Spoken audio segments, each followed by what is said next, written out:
ನಮಸ್ಕಾರ ವೀಕ್ಷಕರೇ, ಹುಬ್ಬಳ್ಳಿ ಧ್ವನಿಗೆ ಸ್ವಾಗತ. ನಾನು ನಿಮ್ಮ ಲೋಹಿತ ಬಸವ. ನಾಡಿನಾದ್ಯಂತ ಸಂಭ್ರಮದ ದಸರಾಗೆ ಚಾಲನೆ ನೀಡಿದ ನಗರದ ಸಿದ್ವಿರಪ್ಪನ ಪೇಟ ಎಸ್ಎಸ್ಕೆ ಪಂಚ ಟ್ರಸ್ಟ್ ಕಮಿಟಿ.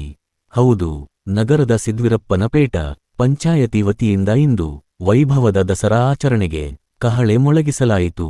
ಈ ಬಾರಿ ದಸರಾ ಆಚರಣೆಯನ್ನು ಅತ್ಯಂತ ಸಂಭ್ರಮ ಸಡಗರದಿಂದ ಆಚರಿಸುವಂತೆ ಹಿಂದೂ ಬಾಂಧವರಿಗೆ ಕರೆ ನೀಡುವ ಮೂಲಕ ಕಾರ್ಯಕ್ರಮಕ್ಕೆ ಚಾಲನೆ ನೀಡಿದರು.